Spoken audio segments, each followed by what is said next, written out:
Welcome to the TUE review. This week we are checking out Little Buddy, a lager from Hopewell Brewing Company out of Chicago.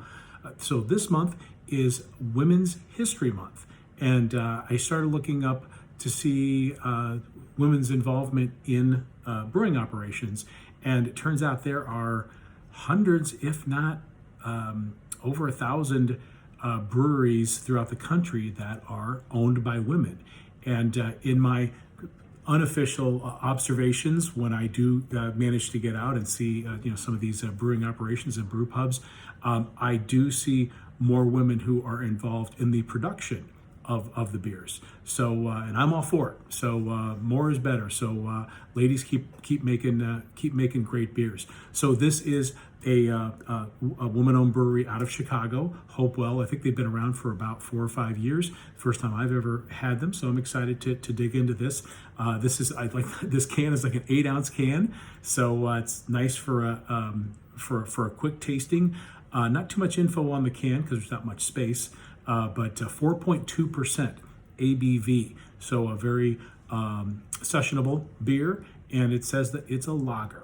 Other than that, there's not much information on the can. So let's go ahead and tear into this guy, or gal, as I should say. So we've got a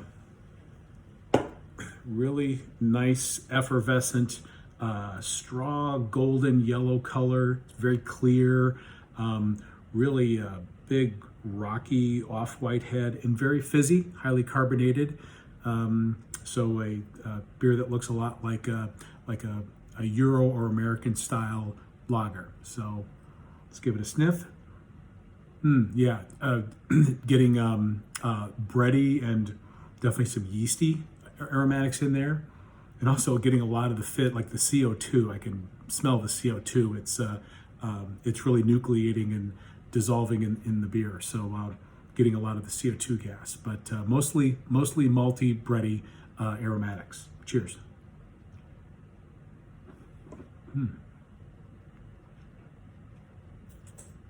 So really fresh, bright flavors.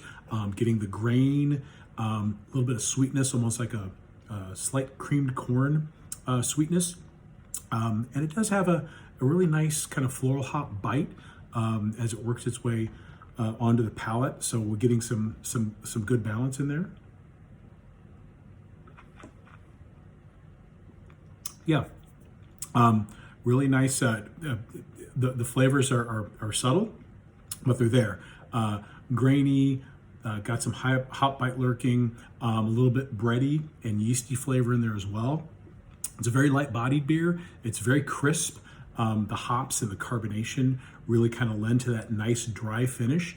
And when you use these lager yeasts, you do tend to get that very dry finish. So this is it's a really nice session beer. I'd call this certainly not an American lager. It's got a little bit more flavor and a little bit more hop profile than your standard American lager. I'd call this more of maybe like a German Helles or maybe like an international pale lager. But this would be a fantastic gateway beer for someone who is looking to enter into the world of craft beers. This would be a great beer to start with. Very easy to drink, but it's also clean. It's very well made, and a lot of times these bright, low alcohol lagers, they can be difficult to make because you can't mask off flavors like you can in beers that have a bigger grain bill, more hops, more alcohol. You can hide some things in there. But a beer like this, if there's any flaws, they would be noticeable. And this beer is very clean. There's no off flavors that I can perceive in this beer. So very well made, very sessionable. This comes in like a 4-pack of these, and I think I could crush all 4 of these. It's like a little snack beer, but it leaves me hankering for more. So very well done, and I think above all the name, Little Buddy. It just evokes memories of Gilligan's Island. The skipper's pet name for Gilligan was Little Buddy. Okay, that's enough old man nostalgia. So if you get a chance, check it out. The female-owned brewery, Hopewell, one of hundreds of breweries throughout the country that are owned by women. Keep up the great work, ladies. Cheers.